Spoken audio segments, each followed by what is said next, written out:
Famous Canadian environmentalist Dr. David Suziki, a renowned geneticist and author, sees environmental issues as having spiritual consequences. Here's Melinda Estabrooks with David Suziki taking a break from promoting his new autobiography. Do we really need to be worried? Is this something is my despair legitimate? Oh, you can't have despair because then you'll give up, basically. But you have to have hope. You have to be frightened. You have to be frightened because when a conservative magazine like Time is saying, be worried, be very worried on their front cover, and I was thrilled when I read the article because there was no indication that there's no controversy. They just said it's happening, and this is what the effects are going to be, and this is what we have to do to get out of it. Now, when I first became convinced that global warming was happening, it was 1988.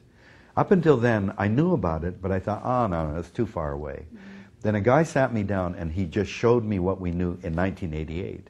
And I said, oh, my God, we got to do something.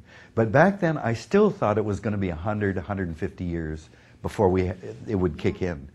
But since then, every year, the information that comes back is more, it's worse than we ever expected. And, you know, the way I look at it is this.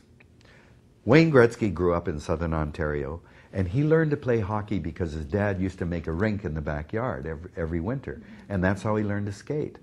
Today in southern Ontario, you can't make a rink in your backyard because it's too warm. In the whole planet, because of the air, the water, the soil, everything is really connected to everything else.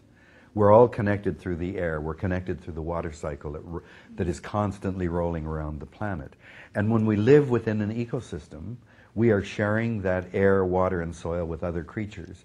And, you know, it's life that creates the soil. It's life that filters the water for us.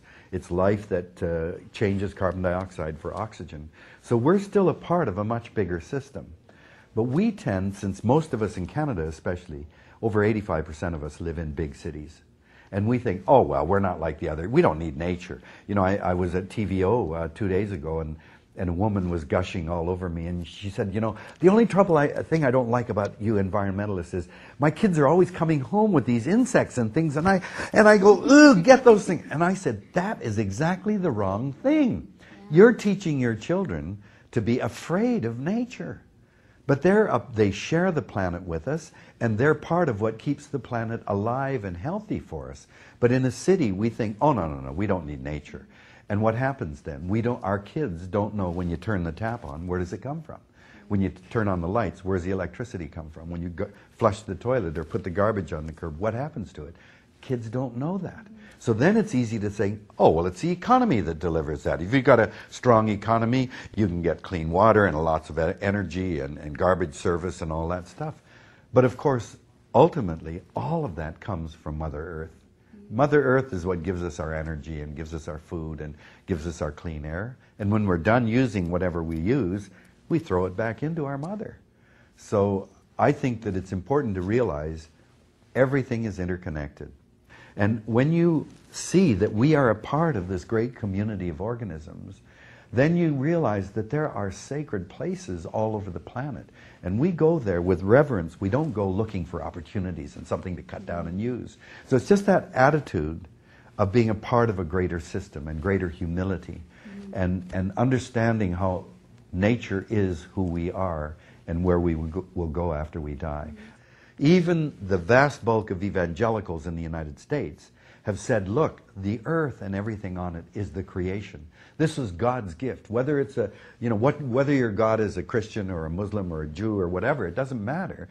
God gave us this amazing place and made our lives possible. And what we are doing to it is a sin. It's a sin against that God. And that's a very, very powerful message. And I think the faith community gets it. They've been slow to jump on the environmental bandwagon, but they are certainly